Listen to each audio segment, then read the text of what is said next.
Então, boa noite. Hoje, dia 6 de outubro, é a terceira aula das manifestações literárias no Paraná e a gente vai conversar sobre o simbolismo no Paraná, focando bastante na obra do Dario Veloso, tá? Do mesmo movimento e também, em parte, do parnasianismo. A gente também vai falar em outras aulas do Emiliano Perneta e do Emílio de Menezes. Conviveram, foram contemporâneos, né? Dario Veloso, Emiliano Perneta e Emílio de Menezes. Mas vai ter, lembrem, a interrupção na próxima aula para a gente tratar de O Mês da Gripe. Texto, romance, novela de difícil classificação, com muitas imagens, né? Uma proposta de trabalhar com uma literatura que aposta muito nas imagens, já está lá nos materiais de aula há algum tempo, e prestem atenção que ao longo dos comentários sobre a trajetória do Dario Veloso, em algum momento vai lá aparecer justamente o ano de 1918, que foi o ano do mês da gripe. Fico pensando da nossa gripe, que não é gripe, né, da atual pandemia, não vai fazer nenhum sentido que alguém escreva o mês da pandemia, né? Tem que falar de os anos da pandemia. E embora a história mostre que a pandemia de 1918 também não durou só um mês, e provavelmente em Curitiba também não durou só um mês, mas a parte dessa história que o Valêncio Xavier retratou é o ápice, né, da pandemia em 1918. Então, eu inseri esse livro no meio com algumas coisas que na próxima aula, então, terça-feira que vem, a gente vai conversar a respeito disso. E realmente, em termos de linguagem, da água para o vinho, é totalmente diferente, né? Dario Veloso, com a sua linguagem de iniciado nos mistérios, no esoterismo e tal, e Valêncio Xavier fazendo uma reportagem criativa, né? Recortando jornais que mostravam notícias das pessoas adoecendo e fotos, propagandas dos kit Covid da época, né? Os correspondentes ao kit Covid, e essas coisas assim. Então, a gente realmente vai mudar bastante de assunto na próxima aula. Mas nesta, a gente se concentra no Dario Veloso, e a solicitação de atividade gira não em torno do mês da gripe, né? Pelo menos essa segunda atividade vai girar em torno, já foi enviada faz tempo, né? do poema Palingenésia, do Dario Veloso, sobre o qual a gente vai falar hoje. Antes disso, comentando a questão das atividades. Eu recebi 17 atividades até agora. Uma delas eu não li porque chegou muito recentemente e é sobre o Paulo Leminski, que é um autor que não tinha sido contemplado até agora. Então, vejamos os autores que apareceram por aqui, que vocês trouxeram, né? 2 de vocês apresentaram o Dalton Trevisan. Outros 2, o Cristóvão Teza. E outros 2, a Lucy Colin. Os demais, cada autor foi apresentado por um aluno, né? Houve essas coincidências de 2 alunos apresentarem o mesmo escritor, se referindo a 2 nomes que nós vamos estudar, o Dalton Trevisan, que é central, na primeira aula já falei bastante sobre ele, vamos falar sempre sobre Dalton Trevisan, e a Lucy Colin, também vamos abordar uma parte da obra dela, e o outro bastante conhecido, que é o Cristóvão Teza. Eu falei um pouquinho sobre ele na aula número 1, e assim, de lamentar não ter tempo para incluir mais autores, né? Porque em termos de romancista, prosador contemporâneo, ele é não só o de mais destaque, como eu aprecio muito a obra dele. Então, todas válidas essas apresentações, né, feitas pela Isabel, pelo Nicolas, pela Ariane, Luciana, Caroline e Osmar, desses 3 escritores. Aí vamos para aquele que são nomes que já apareceram aqui de alguma maneira. outros autores que apareceram. Alguns até foram mencionados muito en passant, né, acho que na primeira aula, em que a gente abriu um pouco para essa ideia de panorama, né? O Jamil Snege. Alguém quer falar alguma coisa? Alguma interferência? Acho que tem alguém com o microfone aberto, provavelmente. Acho que o Bruno está com o microfone aberto. Bruno nos escuta? Tá. Então, o Jamil Snege até foi mencionado na aula passada porque foi um dos autores relacionados ao pessoal do jornal Nicolau, né, que foi aquele periódico dos anos 1980, que é bastante estudado pelo Marco Aurélio de Souza, né, autor ou estudioso, que escreveu a tal tese que foi comentada na aula passada, né, que discute a existência ou inexistência do Paraná no Campeonato Nacional das Letras. Né? Então, um autor que, Jamil Snege, né, que até publicou relativamente bastante, né, já morreu faz bastante tempo, e que tem uma força de linguagem muito interessante. Né? Eu tive oportunidade de orientar uma dissertação de mestrado sobre a obra do Jamil. Era uma proposta bem estruturalista, né, de apresentar um tipo de leitura de obra cheia de vocabulário, as teorias do Gerard Genet, de análise estrutural de narrativa, né? Mas, e aí até me lembro que na banca foi dito, puxa, um autor tão pujante, né, tão estimulante, parece que tudo bem, foi bem analisado a partir dessa teoria, mas ele é muito mais, né, aberto do que a própria teoria, mas foi um exercício interessante desse meu ex-orientando, digamos assim, lá nos antanhos, há muito tempo atrás, que é justamente outro que apareceu, né? Tentar fazer um linkzinho entre os vários nomes que foram aparecendo, que vocês apresentaram. Então, a Juliana apresentou Jamil Snege e a Patrícia apresentou o Otto Wink. O Otto Wink é o hoje doutor, mas na época que foi meu orientando, ele fazia o mestrado, que gosta muito do Jamil Snege e que talvez alguns conheçam, porque é professor, né? É professor da área. E aí a gente começa a pensar em vários professores da área que acabaram aparecendo, apresentados por vocês, né? Para fazer dessa espécie de bolha, né, dos escritores paranaenses contemporâneos. Então, o Otto Wink, apresentado pela Patrícia, me deu uma ideia de trabalhar com o poema dele hoje, porque é um poema que tem a ver com o Dario Veloso. Então, vou falar um pouquinho dele, e aí a gente faz aquilo que é uma das propostas da disciplina, né? Centrar em alguns autores, mas apresentar, nem que seja muito rapidamente, outros, né? Para dar essa ideia mesmo panorâmica de autores. Então, vou falar na sequência, eu vou ler, pelo menos com vocês, um poema do Otto Wink, professor da PUC, da Uniandrade, e que publica tanto poesia quanto romance, né? Tem romance premiado. Aí, olhando para os nomes que vocês apresentaram, né? Acabei de falar, professor da Uniandrade, outro professor da Uniandrade, ex-aluno meu, né? Que fez mestrado e doutorado na Federal do Paraná, é aquele que o Bruno apresentou e que se chama Paulo Sandrini, também ficcionista. Eu ia dizer assim, eles são jovens, são jovens, médio jovens, né? O Otto na faixa, sei lá, dos 50 e alguma coisa, o Sandrini acho que daqui a pouco bate também nos 50 anos de idade, então não são tão jovens assim, né? São mais novos que eu, talvez seja uma boa definição. Então, o Bruno apresentou uma obra do Paulo Sandrini que eu não li, fiquei curiosa para conhecer.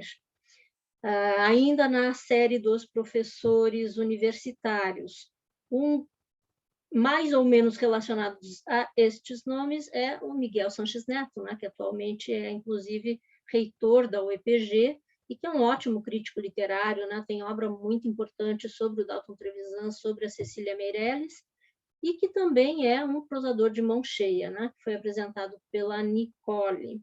acho que já falei algo sobre o Miguel Sanches Neto, porque ele estudou muito Dalton Trevisan e é um dos principais estudiosos da obra do Dalton Trevisan e dessa faixa etária, digamos assim, né, do Otto Wink, minha, né, dos perto dos 50, um pouco a mais, um pouco a menos disso. E que hoje reside em Ponta Grossa, mas interessante sair um pouco, né? Pelo menos o Miguel Sanches Neto nasceu no norte do Paraná e escreve bastante sobre a infância dele em Peabiru, lá no norte paranaense.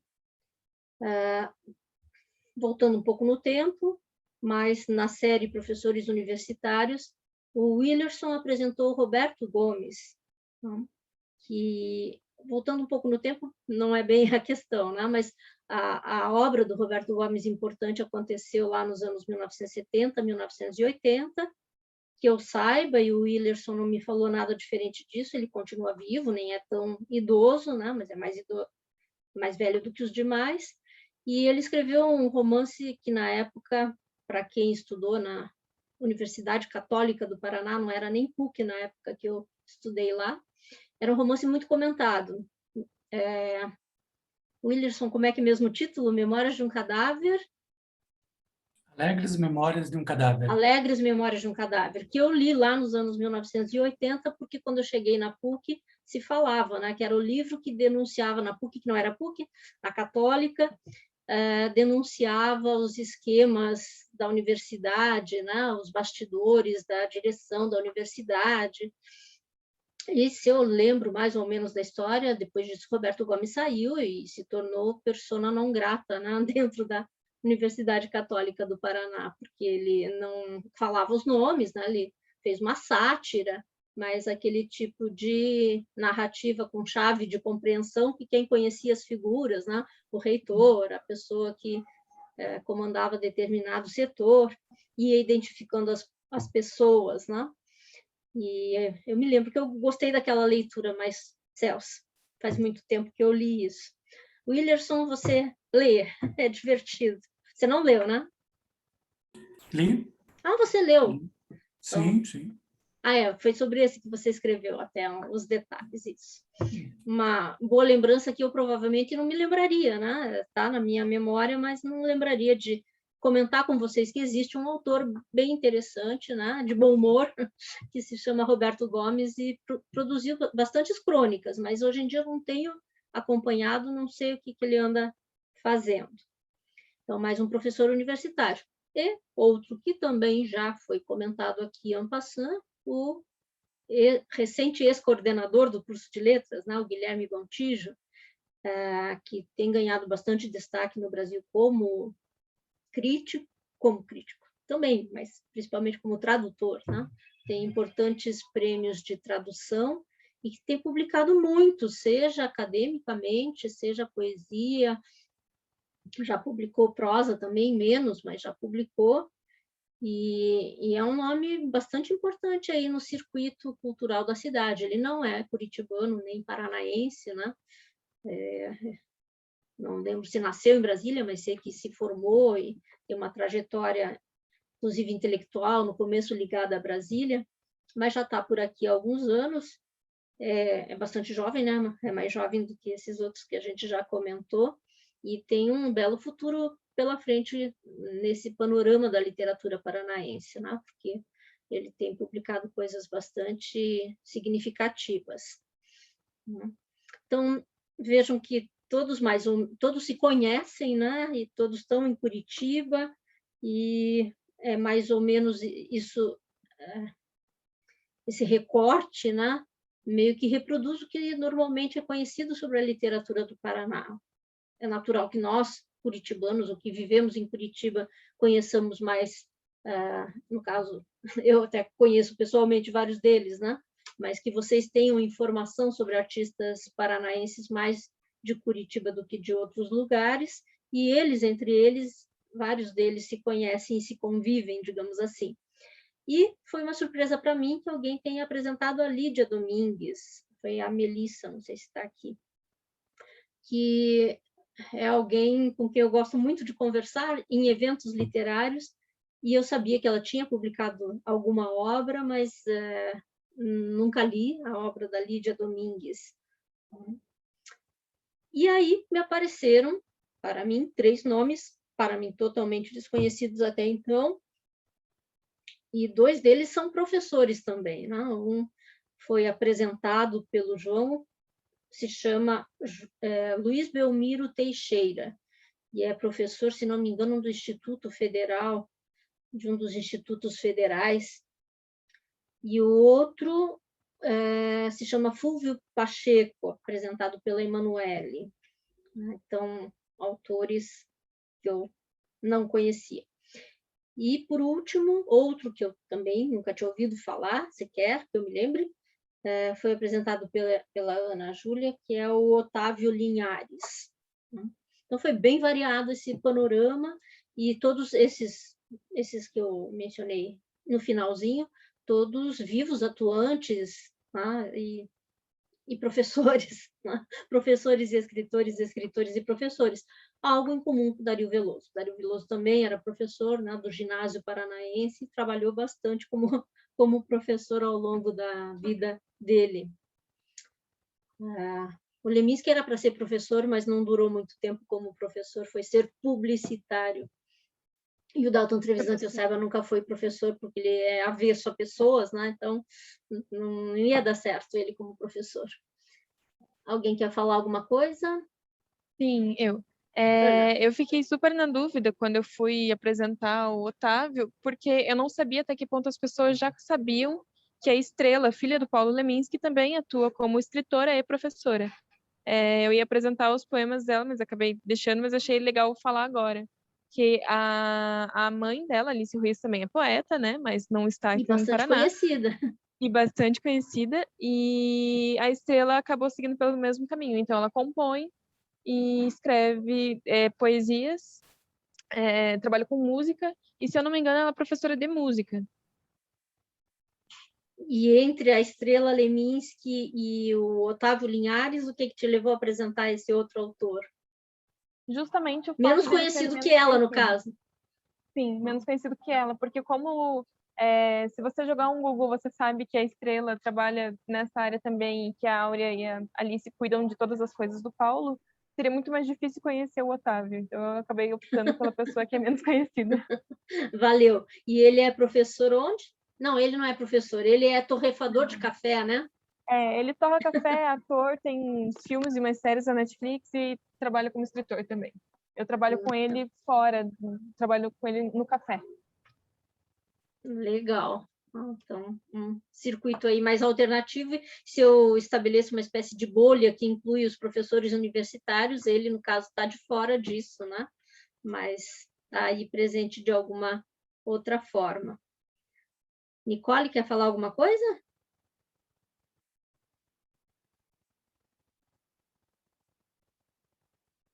Nada. E o Egon falando sobre a Bárbara Lia, que é uma autora que, né, eu ainda não li também, e é uma autora com uma trajetória bastante extensa, mas também eu acho que eu não lembro de ter lido nunca alguma coisa da Bárbara Lia, mas depois que eu ler o que o Egon escreveu, aí posso ter algum assunto. Deixa eu ver aqui no chat.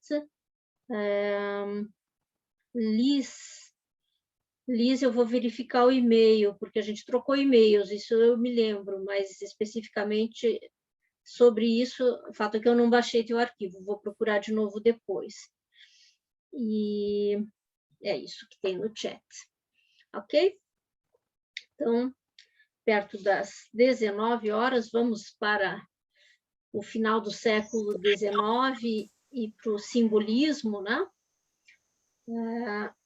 Vai ser rápida hoje a apresentação de slides, e o que eu espero é que a maioria de vocês tenha lido o poema Palingenésia, a seleção de poemas do Dario Veloso, né? Porque eu vou comentar, eventualmente ler alguns fragmentos, mas seria legal que vocês tivessem acesso a esse material, né? Professora, Na tela, ou na memória, ou em algum lugar.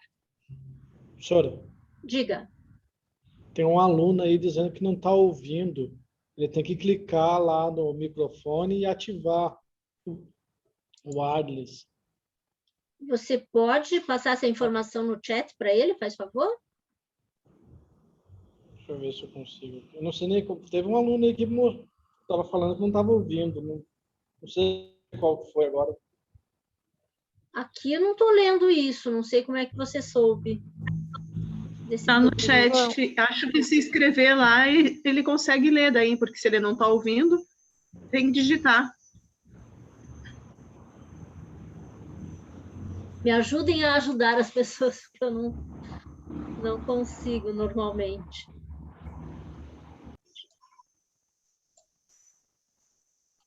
Ah, lá para baixo, agora apareceu. João.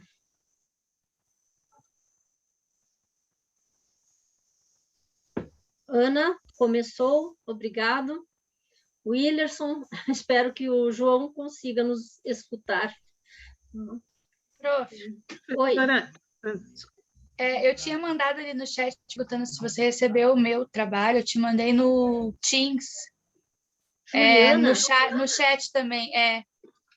Eu lembro que eu não estava conseguindo acessar lá onde coloca as tarefas, aí eu te mandei pelo chat. Ah, eu esqueci. Mas recebeu, né? Tá recebido. eu não baixei na hora, esqueci. Juliana e Liz. Tá? Vamos ver, quando todos estiverem no mesmo lugar, acho que eu vou me perder menos. Mas a do Egon também chegou, tá quase chegando no 20, tá? Eu cheguei um pouquinho depois. Eu cheguei um pouquinho depois, professora, não sei se você leu ali. Eu não sei se você mencionou, você recebeu o meu, né, do Otto Leopoldo, da Patrícia. Eu falei que na sequência a gente vai até ler um poema do Otto, porque ler a tua apresentação me fez lembrar de um parentesco muito distante, mas assumido de alguma maneira nesse poema, entre o Otto e o Dario Veloso. Foi o que eu comentei de mais que legal. específico Então, tá bom. sobre a tua... É que eu não estava... Certo. Tá, eu estava num trânsito terrível para chegar em casa. Obrigada, professora, não vou interromper mais. Professora, o meu eu mandei para um e-mail da Yahoo, que estava lá no Teams. Vários eu baixei pelo e-mail do Yahoo. E você é a? Liz. Ah, Liz. A Juliana no chat, o Egon acho que foi no caminho normal, só que chegou agora há pouco, não deu tempo de ler. Se tiver mais alguém, escreve ali ou se manifesta. E vamos que vamos. Ver se consigo compartilhar o que eu abri antes.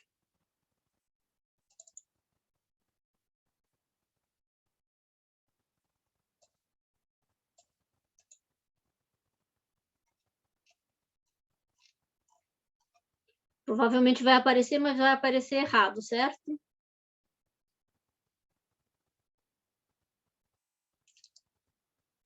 Nova tentativa.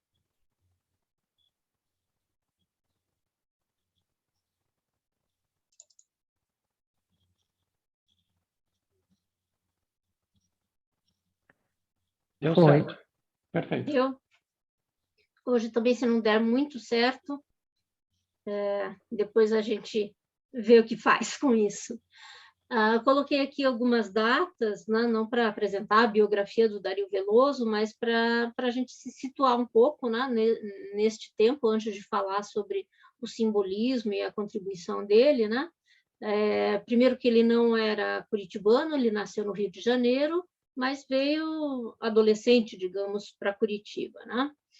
E não muitos anos depois disso,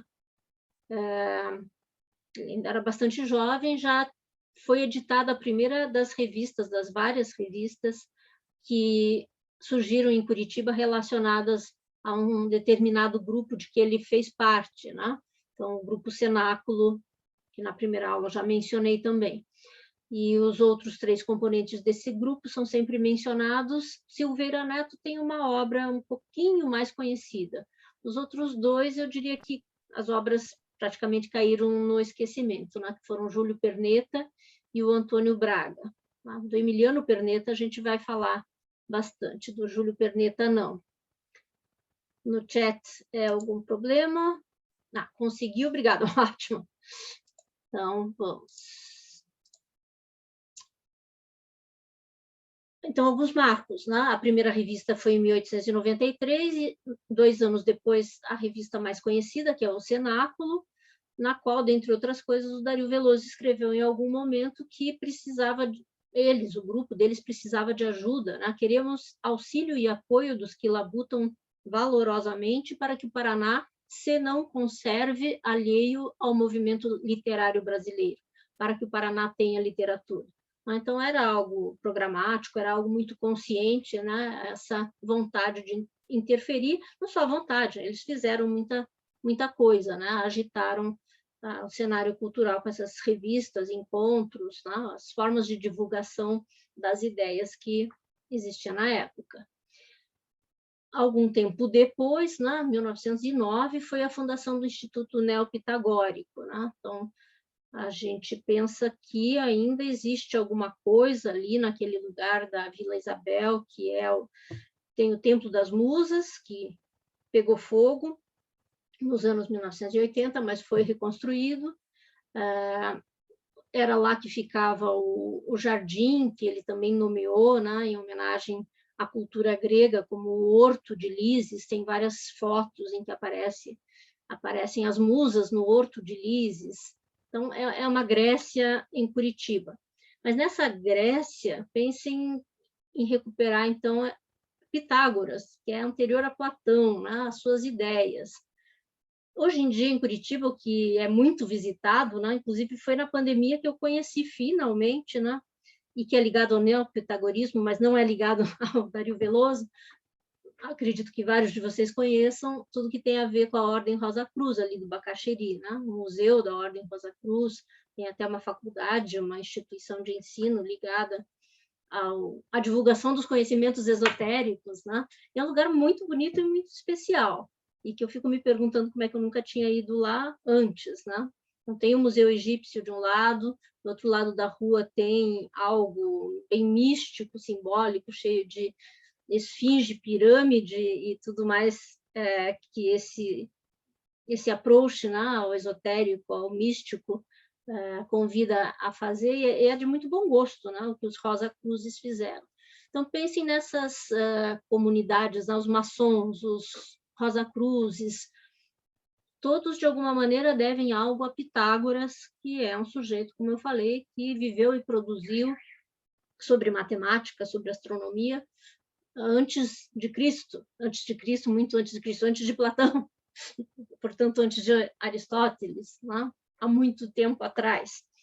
E então, o Instituto Neopitagórico do Dario Veloso não é que tem alguma coisa a ver com os Rosa Cruzes e aquilo que está lá no Bacaxeri, mas só para a gente estabelecer relações, né? Curitiba tem essas coisas interessantes, curiosas, né? Lojas maçônicas existem no mundo inteiro e tudo quanto é canto, né? Dario Veloso foi maçom, certamente. Embora eu não tenha lido muita coisa sobre isso, mas acho que é mencionado até no texto da Cassiana Carolo que ele era maçom. E aí a gente vai se aproximando dessa questão do místico religioso, né? Que na própria trajetória intelectual do Dario Veloso não foi logo no começo, foi mais para essa época depois que ele já tinha publicado bastante poesia. E ali eu coloquei o ano de 1911, que vai aparecer com mais ênfase essa referência, né, de coroação do príncipe dos poetas, quando a gente falar do Emiliano Perneta, que isso sim sempre acaba sendo mencionado, né, quando se fala das coisas curiosas que Curitiba gestou aí, né? Então a célebre cerimônia de coroação de Emiliano Perneta no Passeio Público, na Ilha das Ilusões, quem conhece o Passeio Público, pertinho da reitoria da Universidade Federal do Paraná. Acho até que deve ter alguma placa ali onde aconteceu uma cerimônia que reuniu muita gente, né? Uma daquelas festas da primavera em que se repetiram rituais e tal para coroar o príncipe dos poetas, né? Que no caso era Emiliano Perneta. É o tipo de coisa que o Dalton Trevisan acha o ó do Borogodó, né? E acha, enfim, que Curitiba era muito... Não que ele tenha escrito exatamente isso, pois leremos o que o Dalton escreveu sobre o Emiliano Perneta e esse estilo de ser, né, de uma certa intelectualidade paranaense, curitibana, que agregou aí Dario Veloso, Emiliano Perneta e outros tantos, e que tinha o seu quê de popularidade, senão não teria as fotos que tem lá de 1911, de um monte de gente no passeio público acompanhando essa cerimônia, um tanto quanto exótica. Porque as pessoas estavam vestidas usando aquelas indumentária grega e tudo. E não faz muitos anos acabaram refazendo isso, meio em homenagem a coisas interessantes em relação a isso. E a última data icônica assim, que eu coloquei foi a da inauguração do Templo das Musas, que coincide justamente com o ano da gripe, 1918, e é o ano sobre o qual a gente vai falar na aula que vem a partir do livro do Valêncio Xavier, né, o mês da gripe. Então, algumas datas importantes da trajetória do Dario Veloso, e ele ali como templário, como numa das fotos, acho que vocês não conseguem ver aqui, mas depois, quando tiverem os slides, vocês veem melhor. Todas essas imagens eu tirei de um blog, né, cujo endereço está ali, Paulo da Fígaro, dono do Sebo Fígaro, blogspot.com. No livro que tem o material todo para vocês, né? O texto da Cassiana, o texto do Leminski e os poemas, tem muita foto, também muita imagem, né? Quem encontrar o próprio livro cinerário nessa edição organizada pelo Rafael Greca e tal, tem muita foto também e muita informação biográfica, mas tem essa curiosidade, né? Do próprio Dario Veloso vestido com essas roupas para as iniciações místicas que aconteciam lá nesse espaço. Retiro Saudoso é um dos nomes que é dado, em algum momento ele nomeou esse espaço, o jardim, o templo, tal, de Retiro Saudoso, porque ele tinha vivido no Rio de Janeiro, num lugar chamado Retiro Saudoso. E é bem poético, né? Para alguém que poetizou tanta saudade, né? A merencória, a saudade, a melancolia da saudade. Então, ele acabou nomeando o espaço dele, a chacrinha, né? Era uma chácara um tanto quanto distanciada do centro naquela época, em que ele se vestia volta e meia com essas roupas esquisitas para oficiar os cultos que tinham a ver com poesia, mas tinham a ver com outras questões ocultistas, né? Nas festas da primavera, os homens todos se vestiam de, sei lá, de gregos, talvez. E as musas frequentavam o templo, né? Ou seja, as moças se vestiam à maneira de musas, com todas as aspas. Essa foto acho que eu já tinha mostrado no outro dia, né? Do Dario Veloso com crianças ali na escada do Templo das Musas.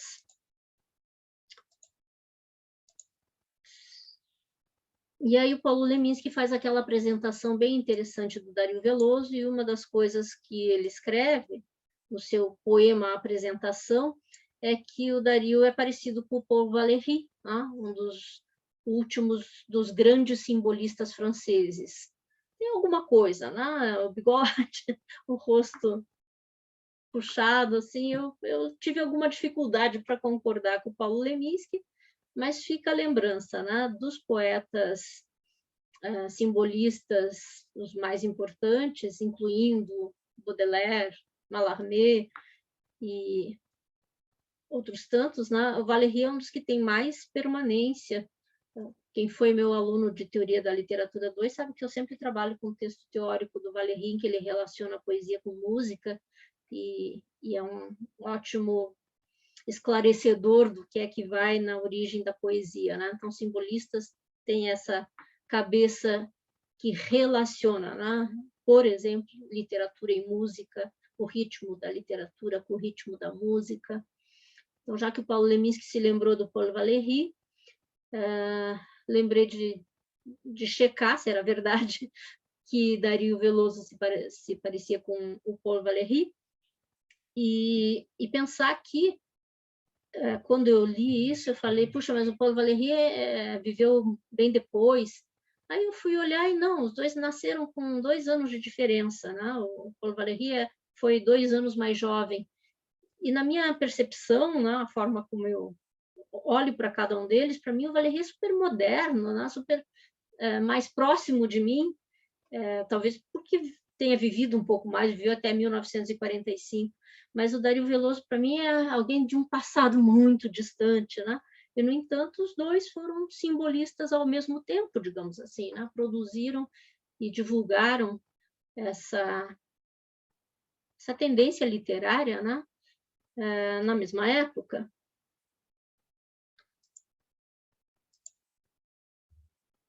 E aí, tá? Lembrando que a Patrícia escreveu sobre Otto Leopoldo Wink, e citou este poema, Aleph. Tá? Aí eu, lendo o poema, localizei algum vocabulário ali que eu falei, meu Deus, o único cara que eu conheço que usa essas palavras em poema é o Dario Veloso. Né? E na vida também, quem usa tais vocábulos. O poema inteiro do Otto dá para ler e compreender, porque não tem muito vocabulário raro, mas tem algumas palavras que me chamaram a atenção, e aí até procurei para confirmar, e realmente o Dario Veloso emprega essas palavras, quando elas aparecerem, depois eu marco para vocês. Mas vamos conhecer ao mesmo tempo, então, um pouquinho do Otto Wink, né? Nesse poema chamado Aleph. Pense no Aleph como o número 1, a letra A, o início, né? O começo de alguma coisa, algo muito importante, né? O Aleph das coisas. Diz lá o Eu Lírico, né? De Otto Leopoldo Wink, num poema que deve ser dos anos 2000 e alguma coisa. Quisera a palavra inaugural do paraíso, mas minha voz, já sem fôlego, está cheia de ecos e cacófatos. Não falo por mim, tampouco por ninguém. Não tenho clã nem urbe, nem sou profeta de algum deus. Mas em minha voz, já sem fôlego, repercutem as vozes todas desde Adão. Quisera o senhorio de minha própria voz, já sem fôlego, o domínio de meus solilóquios, o narrador onisciente que me narra, que abre travessões quando falo, ou aspas quando cito. Saber que ao menos uma palavra, esta, eu, fora minha. Se não uso clâmide nem burel, são essas as palavras do Dario Veloso. Se não uso clâmide nem burel, não sou apóstolo nem apóstata. Ao menos pudesse ter de meu uma aposta. Esta voz, já sem fôlego, com que me falo agora, na ágora vazia de meu crânio. Cálix, onde dou de beber aos deuses mortos a história que me escoa. Ah, quisera nomear os seres todos, descrever as cores do levante, elucidar o sabor dos frutos ou a autonomia do vento nos cabelos dos viventes. Mas minha voz, já sem fôlego, veio rouca, quase um fio, e reboa cheia de ecos, cacos e cacófatos. O pior é que não há ninguém que a decifre. Tá? Então, um poema bem moderno, bem contemporâneo, falando dessa impotência do sujeito que fala, né? E nisso muito diferente do espírito do poeta simbolista, que até pode se sentir fraco, né? Mas sempre tem em vista algo grandioso, se reencontrar com o Uno. Aqui também não deixa de ser essa expectativa, né? Conseguir superar essas limitações todas, né? Essa voz que está sem fôlego, que tem ecos e cacófatos, o que pode ser bom ou pode ser ruim, mas ali está qualificado como... Bom, cacófato é sempre um defeito de linguagem, né? É considerado um defeito, um problema, quando aparecem esses sons que acabam gerando palavras indesejadas, né? E eco é algo super valioso para um poeta, trabalhar bem com os ecos, com as sonoridades, com as repercussões de uma palavra na outra, mas ali está um pouco também de uma forma negativa, né? Alguém que busca a própria voz, mas na verdade acaba escutando as vozes outras. Então essa busca constante para encontrar algo que seja só dele, né? Só desse eu lírico que fala, porque o que ele escuta são reverberações de muitas outras vozes, todas as vozes desde Adão, né? Aquela coisa enfática. Então, vejam, tem um sentimento moderno aí de impotência, né? Que é muito diferente da impotência, digamos, talvez não seja tão diferente assim, mas é expressado de forma diferente, não tem a ênfase, embora tenha todo um vocabulário, e o Otto Wink destoa um pouco de outros autores, justamente porque ele, se não é hoje, foi muito religioso e tem um domínio, inclusive de vocabulário, né, das questões religiosas do catolicismo, que não é nada frequente nos poetas que produzem hoje em dia, né? Isso já é dele, mas acaba usando vocábulos pelos quais eu acabei percebendo ali alguma coisa do Dario Veloso, né? Se não uso clâmide nem burel, né? Paramentos, roupas que tem a ver lá com as iniciações do time do Dario Veloso, né? Não sou isso, não sou aquilo, então essa poesia de uma negatividade, né? E a vontade é de nomear os seres todos, descrever as cores do levante. Levante, por oposição a poente, né? Onde o sol se levanta, oriente e ocidente, sendo identificados como levante e poente, que é uma terminologia talvez um pouco mais antiga, né? Para falar de ocidente e oriente, falar de levante e poente. Também o Dario Veloso usa no poema que vocês devem ter lido, né? Essa ideia do levante.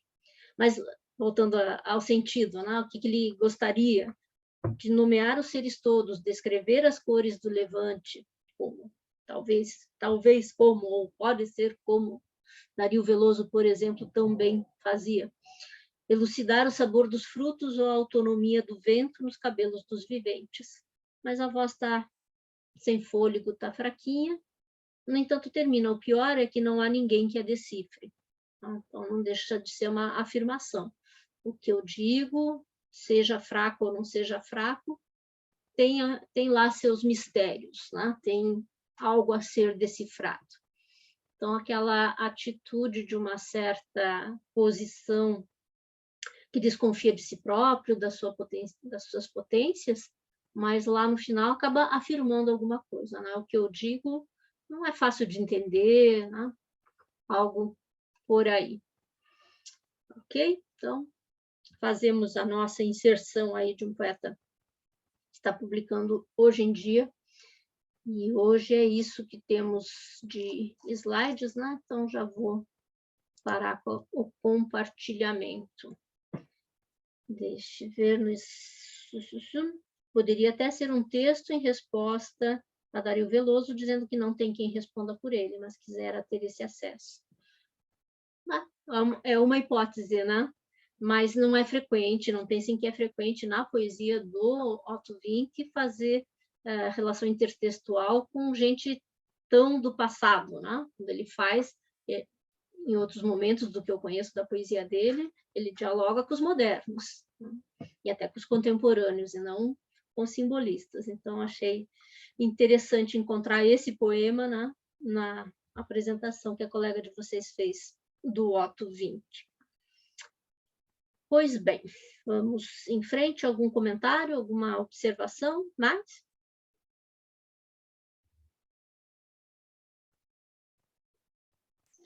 Apenas que deve ser essas palavras que ele usa em comum, porque ele está falando que ele não é religioso, né? Não é apóstolo, né? Não é um apóstolo, e são essas palavras, aquelas duas ali, são justamente uma é uma roupa, né, específica para uma cerimônia, ou para que os gregos usavam, e a outra aquele broche que pendia. A gente vê em filme, né, um broche sempre prendendo a toga, prendendo o manto, alguma coisa assim. Então, quando eles fazem referência aos religiosos antigos e tal, provavelmente eles usem isso porque é bem característico, né, desse período.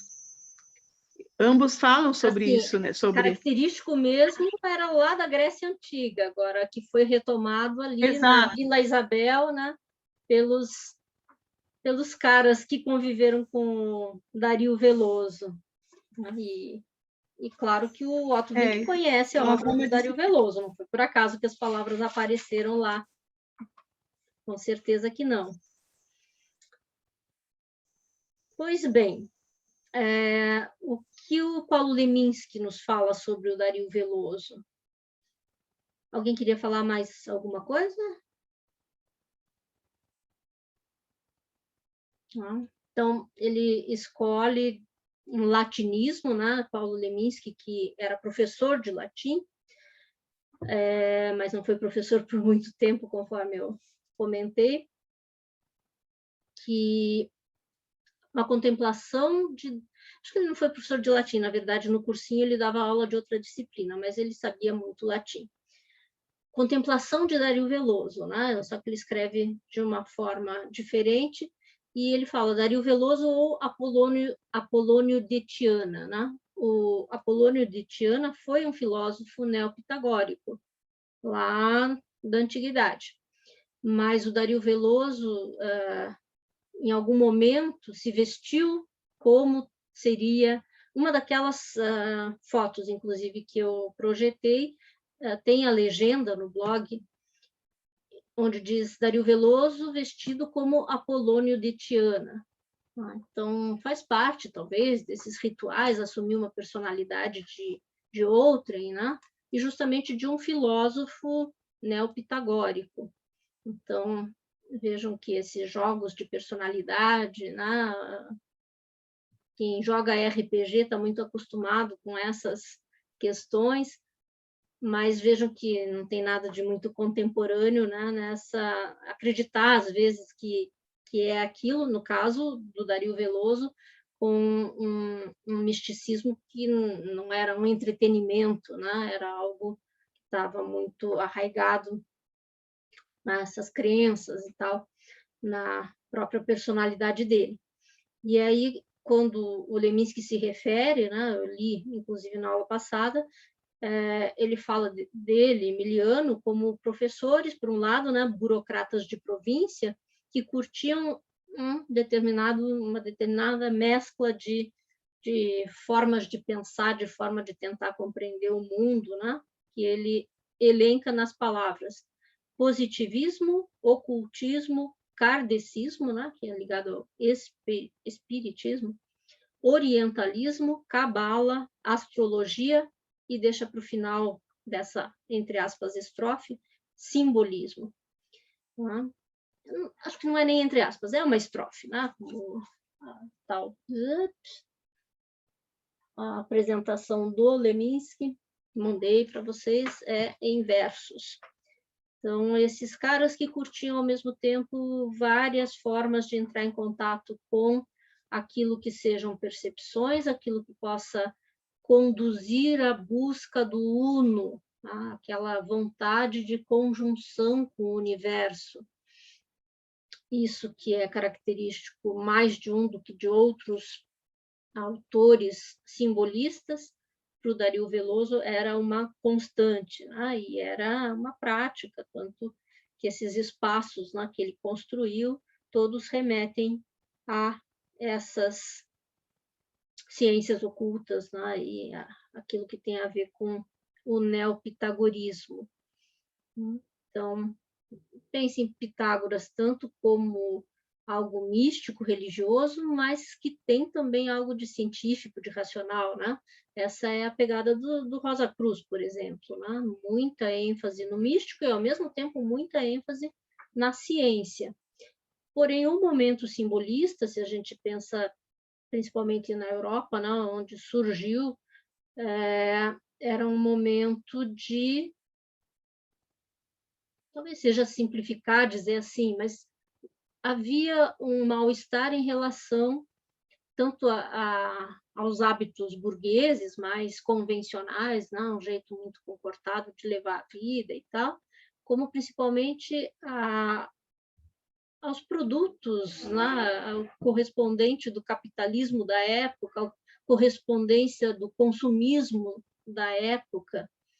E até nesse prefácio que eu pedi que vocês lessem, né, para a elaboração da tarefa, a professora Cassiana também fala disso, né, que ao mesmo tempo havia uma revolta contra a realidade, muito materialista, muito ligada em algo que não é místico, em algo que não é elevado, em algo que é do dia a dia, né, das coisas corriqueiras, uma revolta em relação a isso, e as ideias da época, né, o cientificismo da época, mas também uma revolta em relação à forma como isso foi representado na literatura, né? Então, a literatura mais realista, a literatura determinista. Havia um cansaço disso e uma tentativa de retorno ao misticismo, como talvez desde a Idade Média não se praticava. Então, a ênfase desses sujeitos nessas questões é uma verdade. Por outro lado, pensem no Dario Veloso como um professor de colégio, que sempre era, diz a biografia, homenageado pelos seus alunos, que casou, que teve 11 filhos, 12 filhos, sei lá. Até os nomes dos filhos dele são curiosos, né? Tem o Portos e o Athos, né? 2 nomes em homenagem aos mosqueteiros, porque o Dario Veloso teve também lá um grupo deles que se intitulava os Mosqueteiros. E aí tem alguns nomes mais normais, tipo Carmen, Violeta, mas aí tem Isis, tem Lises, tem Ilian, Alir, Athos eu já falei, Valmiki, né? E o nome da esposa dele, eu achei que era, quando eu li, que era algum nome que ele tivesse atribuído, mas não, a mulher se chamava, pelo visto, não encontrei nada que diga que é um codinome, né? A mulher se chamava Escolástica. Em cima, Dario Veloso se casa com uma mulher chamada Escolástica e tem os filhos Portos, Ciro, Zulmira, Carmen, Violeta, Valmiki, Ilian, Isis, Athos, Alcione, Lises e Alir. Enfim, um sujeito que tinha uma vida bastante normal, né? Com sua esposa, seus filhos, sua vida dando aula no colégio, e esse outro lado, né? Que tem mais a ver com a sua produção poética, do maçom e do sujeito de NN leituras e muitas orientalistas, né? Muito das leituras que ele consumiu avidamente puxavam para essas questões do orientalismo. Sobre isso, deixa eu ler um fragmentozinho do texto que eu passei para vocês. Ele tem alguns problemas de revisão, mas a gente passa por cima, né? E avança lendo.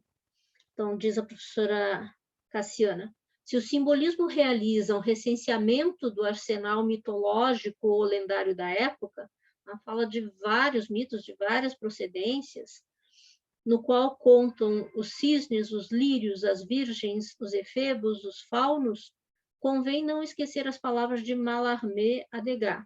Não se faz um poema com ideias, mas com palavras. Tá? A célebre historinha, que inclusive o Valéry retoma no texto que eu sempre peço para os meus alunos de teoria ou de introdução aos estudos literários agora lerem, que teria efetivamente acontecido, né, do pintor, pintava muito bem, tinha um amigo poeta, que era o Mallarmé, e ele queria ser poeta também, e ele dizia que ele tinha muitas ideias poéticas, mas só o que ele conseguia fazer era pintar, ele não conseguia produzir poemas. E o Mallarmé teria respondido, mas realmente não se faz poema com ideia, não se faz poema com palavra. Então, essa é uma máxima dos simbolistas, né? E que vale para toda a teoria da poesia. No entanto, os simbolistas tinham mais apreço por determinadas palavras ou campos semânticos que são um tanto quanto exóticos, né? Ela dá esses exemplos aí, cisnes, virgens, faunos, mas a gente sabe também das palavras difíceis, né? As palavras raras mesmo, que aparecem, por exemplo, no Palingenésia. Daí ela continua, o ódio pela realidade contemporânea, ódio duplo, pois esta realidade é odiada por ela mesma mas também como referência ao romance naturalista. Leva o idealismo simbolista a caminhar naturalmente em direção a todas as especulações que propõem os sonhos, os mitos, as lendas. Então, é essa a essência, digamos assim, do movimento simbolista. No Paraná, como é que isso chega, né? Houve quem dissesse que o Paraná, sendo um estado mais frio, e é verdade, né? Final, outubro, e a gente com roupa de inverno, dentro de casa, que isso explicaria por que foi no Paraná que se deu esse nascimento intenso do simbolismo. Outros já rebatem, dizem que também houve simbolismo na Bahia, né? E aí a teoria vai por água abaixo, mas é verdade que para o Paraná foi algo importante, né? A presença do simbolismo. O que acontecia no Paraná e no Brasil nessa época de mais relevante, finalzinho do século, na última década do século XIX, no começo dessa última década, em 1893, salvo engano, começa a Revolução Federalista, né? Pica-Pau, os maragatos, e queriam derrubar a República, e um dos episódios mais importantes da Revolução Federalista foi o Cerco da Lapa, né? Aqui na nossa vizinha cidade da Lapa, cidade de nascimento, inclusive, da professora Cassiana Lacerda, mas isso não aparece no texto. Ela se refere à própria momento conturbado político, né? A República quase que não resiste, e o Paraná foi muito importante nesse momento, né?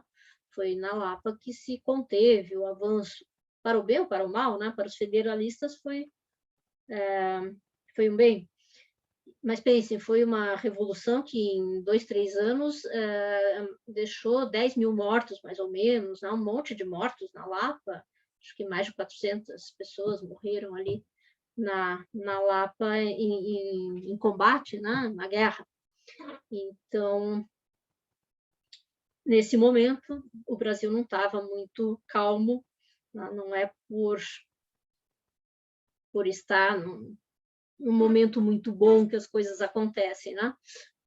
Em termos econômicos, o Paraná avançou bastante, era a época em que se plantava muito mate, né? A riqueza do Paraná vinha na época do chá mate, das plantações de mate, e isso fez a riqueza de muita gente por aqui, né? Até hoje, a Coca-Cola já comprou os chás chá mate leão, há muitos anos, mas ainda continua, né? Nos rótulos não vem Coca-Cola, vem chá mate leão, né? Então, os leão, por exemplo, que não eram daqui também, mas, enfim, tem as casas relacionadas a essa família e a essa linhagem de pessoas que aproveitaram a onda da riqueza paranaense, que foi a plantação de erva mate.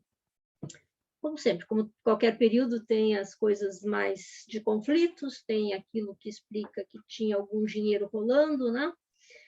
E vamos...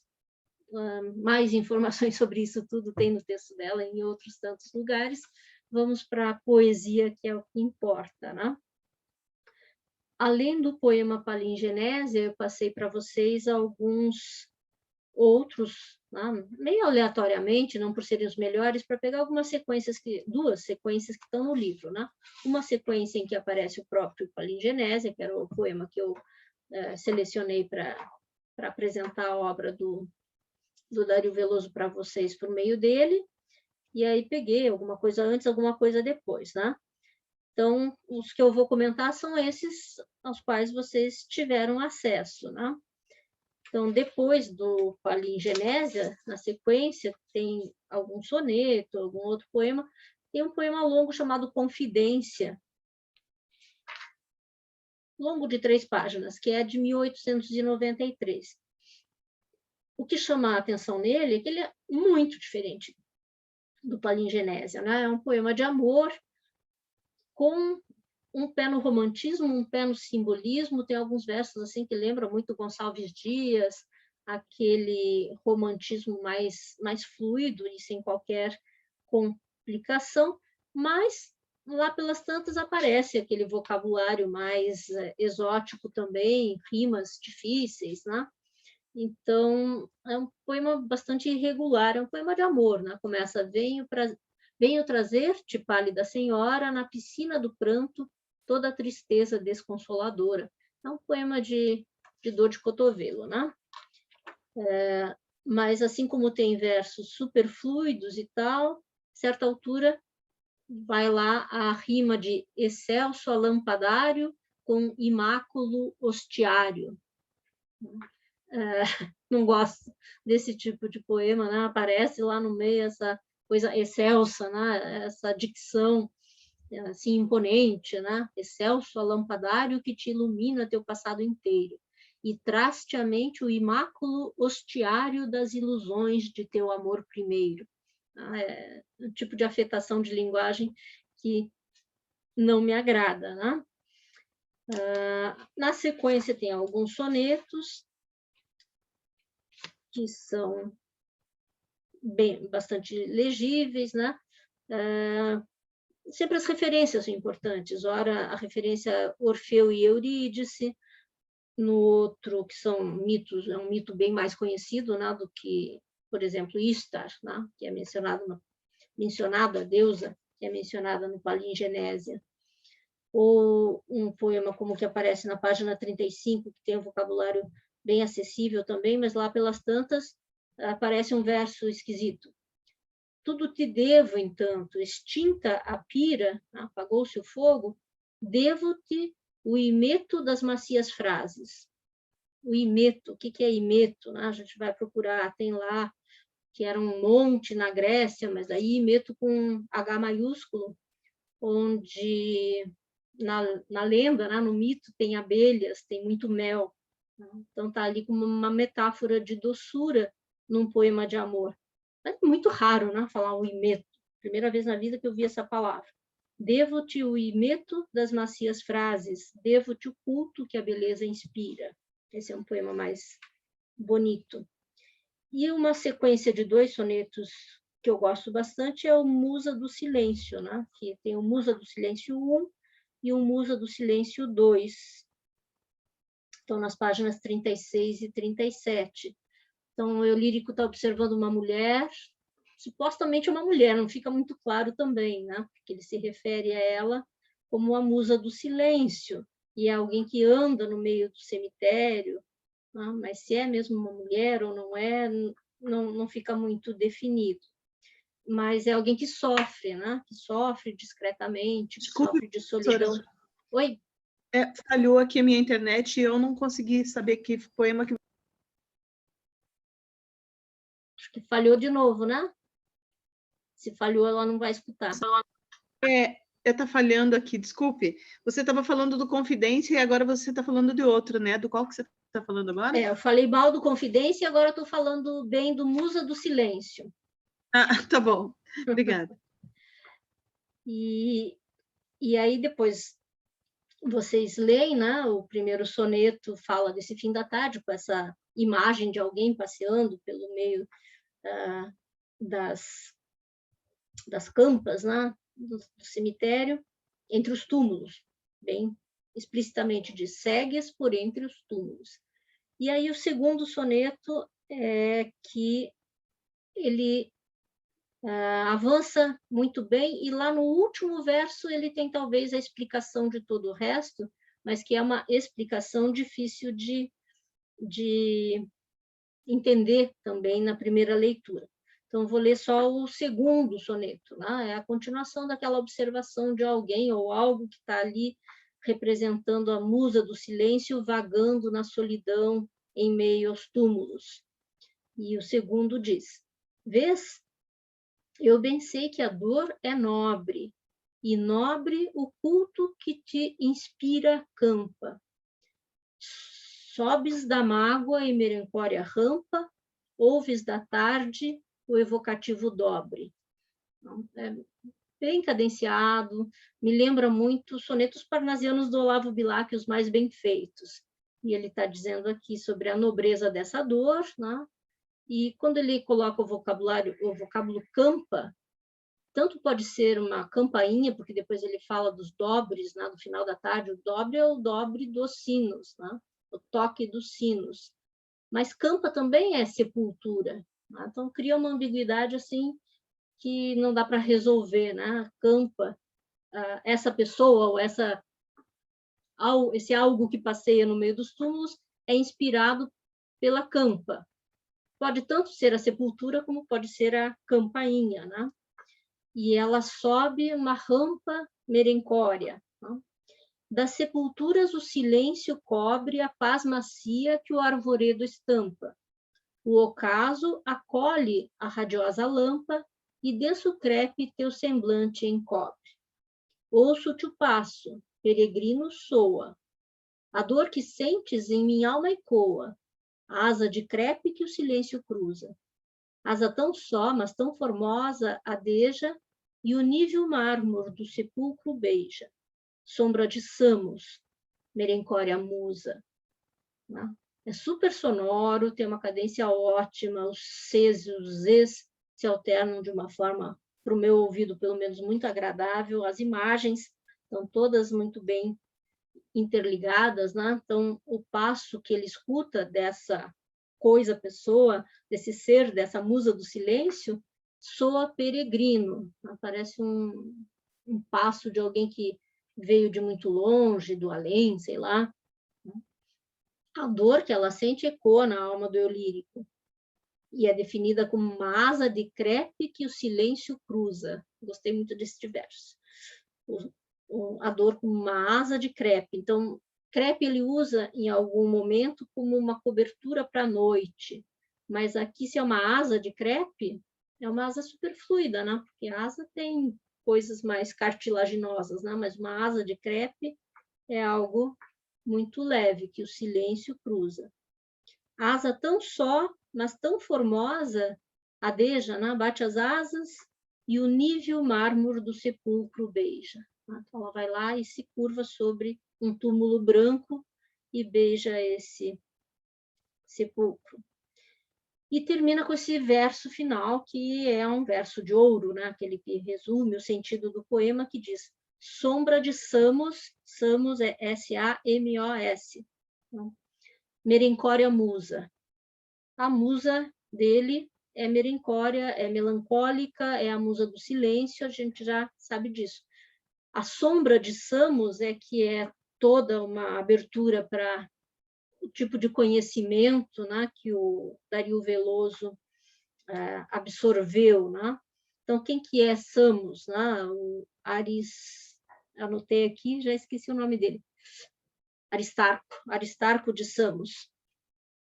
Foi o astrônomo, há 300 anos antes de Cristo, que estudou o eclipse lunar para tentar medir a distância entre a Terra e a Lua e a diferença entre os tamanhos, né, da Lua e da Terra, numa época em que a maioria das pessoas pensava que a Lua e o Sol giravam ao redor da Terra, né? E ele já meio que antecipou coisas que só viriam muitos anos depois. Enfim, um homem muito inteligente, muito sábio. E quando se fala da sombra, é porque ele estudou miudamente, 300 anos antes de Cristo, o eclipse lunar. Né? E assim, do nada, aparece essa referência no último verso para falar de uma outra forma de escuridão, né? Além daquela do fim da tarde, além daquela que a própria ideia de cemitério já traz, né? Escuridões sobrepostas. Mas ele tinha acabado de colocar, ele, Dario Veloso, o eu lírico do poema, tinha acabado de mencionar o branco do mármore que foi beijado pela musa do silêncio. Né? E no verso seguinte, ele fala sombra de Samos, merencória musa, como meio sinônimos, né? A musa, essa que se abaixou, né, para beijar o seu sepulcro, e aí, na sequência, essa ideia de uma sombra que não é muito natural, né? O que vai aí na ideia de eclipse, algum fenômeno é natural, mas ao mesmo tempo não é cotidiano, é algo raro, né? E tem a sua função na ciência. Então, muitas coisas num poema que, se a gente disser, mas qual que é o assunto desse poema? Alguém vagando num cemitério beija um túmulo branco. Tudo é escuro e se fala muito em solidão e melancolia. Então, o assunto é tudo isso, né?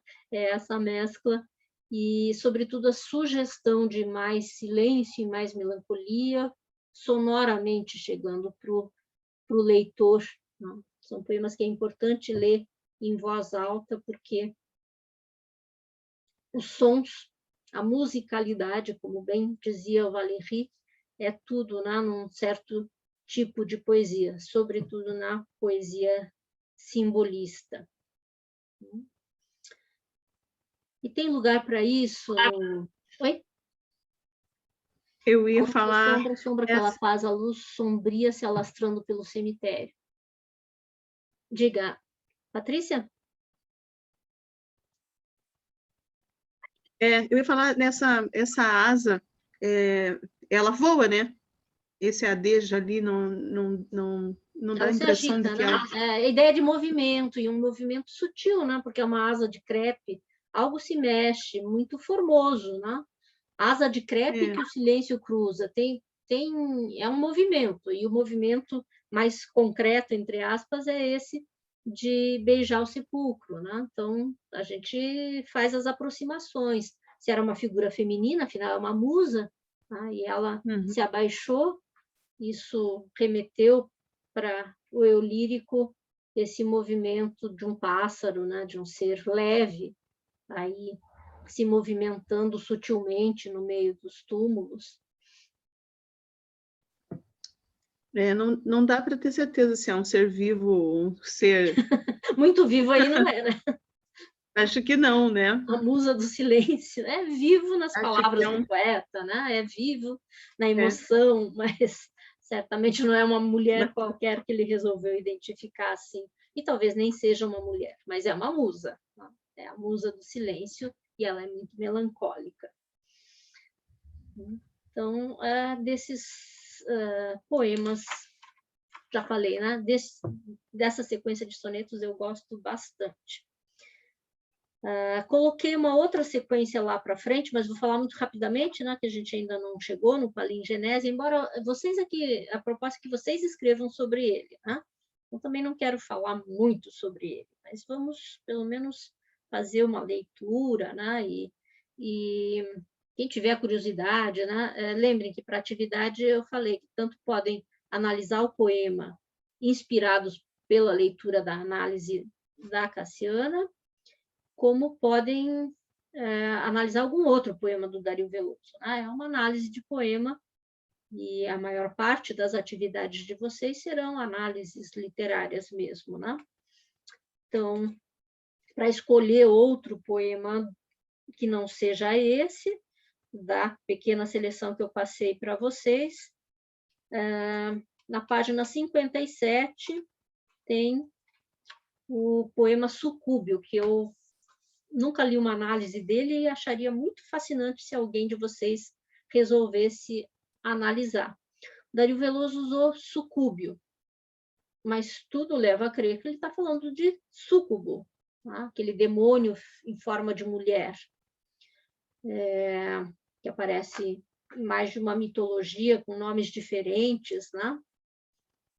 Até a deusa Istar, né, que aparece em Palingenésia, que é a deusa babilônica, também tem alguma relação com esse poder demoníaco feminino, né, com Lilith, a mulher que o demônio criou e que talvez tenha sido a esposa de Adão, né? Lilith é mais conhecida porque é da cultura judaica. Me lembro que tinha a primeira livraria feminista em Curitiba, se chamava Lilith, nos anos 1980. Mas, voltando ao título, sucúbio é uma deturpação da palavra, mas súcubo é esse demônio, né, em forma de mulher que supostamente, como é que é? Excita, né? Acho que a palavra é essa, algum homem para alcançar seus objetivos nefastos, né? Perturba o sono dos homens com desejos inflamados. E o soneto todo trata disso, né? De uma cena aí da visita de um súcubo, e termina dizendo assim: mas a noite recolhe as vestais luciolantes, as virgens. Luciolante é um neologismo também, mas tem a ver com luciole, né, que é o vagalume em francês. A palavra fala de luz, né? Luciolante já sugere luminosidade. Mas a noite recolhe as vestais luciolantes, e elas sobre da terra, esse sobre, não sei se é sobre, devia ser outra palavra, e elas sobre da terra aos espaços distantes, sucúbio, essência em flor, carne que se evapora, no final do soneto.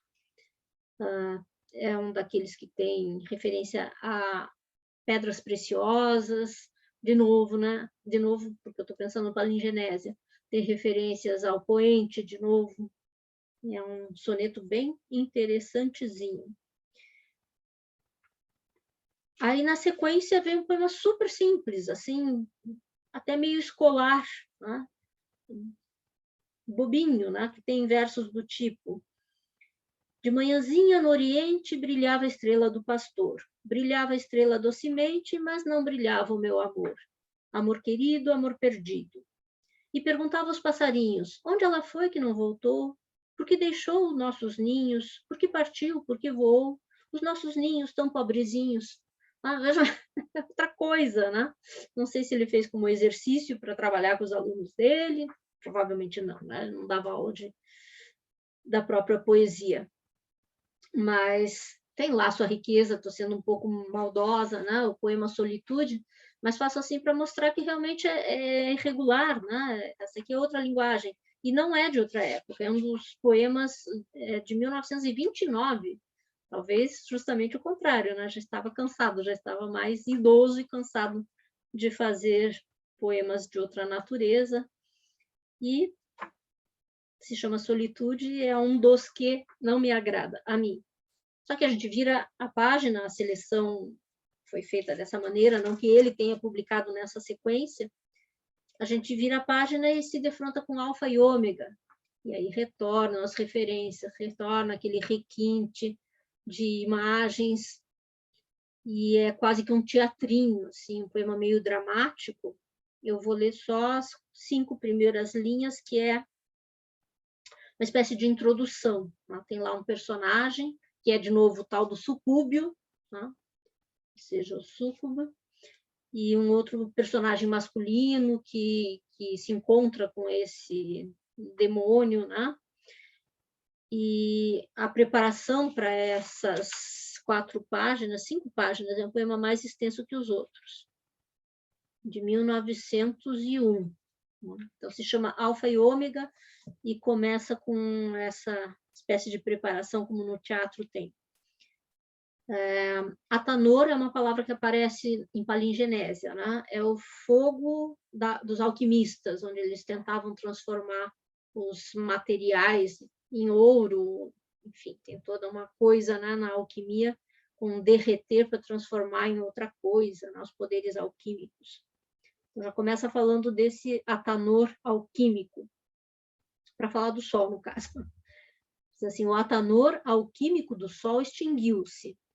Púrpuras fluídicas ou fluídicas alagam o ocaso. Ao oriente começa a cingrar o azul abare de Ísis, duplo, na evocativa de sugestivos transcendentalismos, Ilian cisma ao luar o mistério das metamorfoses, no misticismo outonal dos últimos idílios. Então, uma situação muito parecida, assim, no ocaso, no final da tarde, um ser masculino projeta possíveis metamorfoses, né? Exatamente a mesma situação do eu lírico de palingenésia. Alguém observando o sol que se põe e imaginando a possibilidade da transcendência, de subir numa torre, né? De se descolar do terreno. Essa frase continua, né? Mistério das metamorfoses no misticismo outonal dos últimos idílios. sucúbio volutuoso densifica-se-lhe aos olhos, né? Aparece o sucúbio nos olhos desse sujeito, assim como aparece Istar, né? Para o sujeito do palingenese. Aparece vestindo, essa palavra eu não fui procurar, é um adjetivo e tanto, esmaradigno corpo etéreo. Alguém procura aí para mim, por favor, o que é um corpo etéreo esmaradigno? Esmaragdino, não é esmaradigno, esmaragdino. Então, esse demônio vestindo esmaragdino, corpo etéreo, com cintilos de topázios. Então, vejam a alternância. Acabei de falar que antes desse alfa e ômega, que é complicado, traz de volta todo aquele imaginário, aquelas imagens muito parecidas com aquelas do Palingenésia, mas na seleção foi antecedido por um poema muito mais simples e de um romantismo quase fácil, né? Com harmonias mais simples.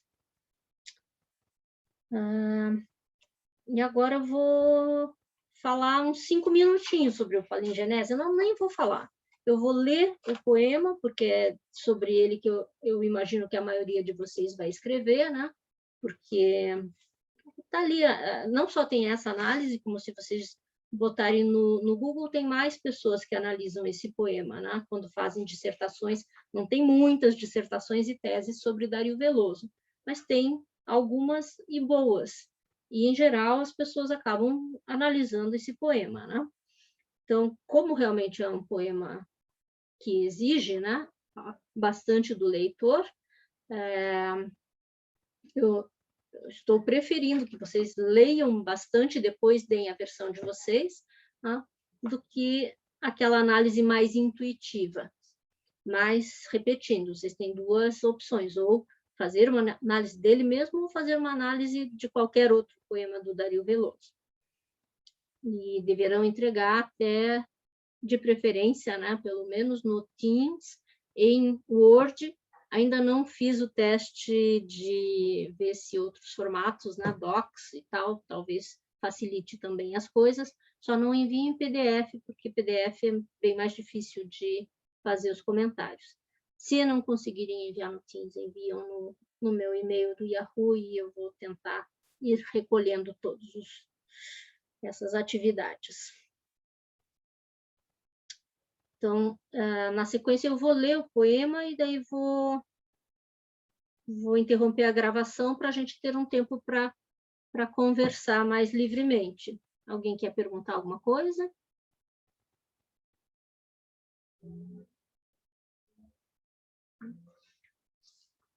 Então, lembrando que palingenésia tem a ver com renascimento, reencarnação, mudança de estado, né? A historinha do poema, se é que esse poema tem algum enredo, e se tem enredo, ele é um tanto quanto cíclico, né? É de alguém que quer se elevar, não quer ficar na mesmice daquilo que é a existência pura e simples, né? Anseia uma elevação, e para isso recorre a essa deusa babilônica Istar. Istar explica, inclusive, a prefaciadora do livro, tem uma lenda famosa dessa lenda, em que ela acaba, num momento do enredo dessa lenda, ela atravessa 7 portas do inferno. Tá? Então, ela tem um poderio feminino muito grande, e ela é a figura relacionada às portas do inferno, e é uma deusa, uma entidade, né, da antiga Babilônia. Então, é esse ser, né, que o eu lírico do poema pede ajuda, se comunica, tenta se comunicar, né, nas suas tentativas de quê? De transcendência, de elevação espiritual, de ir para uma outra dimensão, né, de alguma maneira. Palingenésia. O caso: opalas e amaranto, jaune e opala, curva azul de horizontes, montes. Além, o sol trescala, ânforas de óleo santo, lírio e nenúfar, unção da noite, prece. Voguemos. O ocaso é mar de violetas e crisantemos. Ceifeiro, a messe de meu amor vai ceifar. O sol mergulha e a noite crepes negros estende, crepes da alma, crepes sobre o mar. Esperança, esquife e ulha, impiedade, crueldade. Esperança, flor de lírios, vão te incinerar. Carregam traves, fumega a pira, lira, entra a cantar. Ó torre do ideal fechada a 7 chaves, torres de ametista e de luar, abri-vos, quero subir, subir muito alto, sobre a terra, no azul, além, no astral. Lázaro, sonhos meus, espectros redivivos, as tuas 7 chaves, torre do ideal. No asfalto, esporas tinem de cavaleiro, quem abrirá? Esporas de ouro de cavaleiro, cavaleiro ou coveiro? Alguém do Odelá. Velas ao oriente, o oriente é mar. Ave estar. Morro de frio em minha ermida branca, alva de luar. Urzes da vida, urzes da ermida branca, que mão de piedade arranca urzes de bruma de meu tédio estar? Mendigo, cego e morto de fome, dá-me a luz de teu nome, o sol do teu olhar. Amigo, está, alto e longe, minhas vestes de monge são de chumbo estar. Prende-me à terra, soldam-me à terra vestes de humus, corpo, algar. Benze-me, asperge-me com um ramo de alecrim. Mirífica, eleva-me, eterífica, eleva-me, 7 chaves, torre de marfim. Arcano da harmonia, harpa siciliana, soberana, horto de Anael, tens a meiguice de Maria, Raquel. Tens a meiguice de olhar de monja estar. Meu olhar é uma esponja que bebe a luz de teu olhar. Mas tão alto e tão longe, cego que serei eu? Monge que nos respes da noite se envolveu. Atanor, terra, em teu cálix de humus e de amor, encerra meu corpo, ó Mãe misericordiosa, e meu astral, no seio de uma rosa, irá brilhar. Lírio escultural estar no cálix de esperança de teu olhar. Vais alto, longe e distante, para o levante, para o poente, onde quer que tua alma se ausente, minha ermida levanto. À luz dos ocasos de amaranto, saudosamente, discretamente, nos 7 palmos de um campo santo. Eu interpreto esse final como termina no Campo Santo, termina no cemitério, mas ainda ali, na luz do ocaso de amaranto, ou seja, naquele vermelhinho, róseo, do final da tarde, ainda assim ele está levantando a sua ermida, a sua capelinha, para venerar alguém que possa, pelo menos, deixá-lo um pouco mais perto daquela inalcançável torre do ideal. Então, é central esse diálogo com o estar e é central essa imagem da torre do ideal. A vontade é essa. Agora, qual é a torre do ideal? Como é que cada um de vocês significa isso, e interpreta essas imagens? Abre-se aí o caminho para a leitura pessoal. Primeiro a informação, mas depois vocês espero que consigam exercitar em relação a algumas coisas do poema, a análise mais pessoal que vocês consigam fazer, desses pedidos aí intensos, de tentar se aproximar de algo mais satisfatório, do que essa vida normalzinha que as pessoas levam. Sempre aquela vontade de se unir a algo e que o sujeito e esse algo sejam o uno, constituam em conjunção algo unificado, sem sem conflitos, né?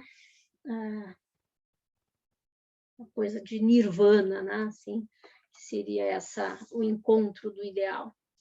Aí as palavras podem variar tanto, né? Para paraíso, mas paraíso não sei se é a essência do uno, né? Deem uma pesquisada, se for o caso, e daí a atividade em relação a isso. Então, eu encerro a gravação, mas continuo para a gente conversar na sequência.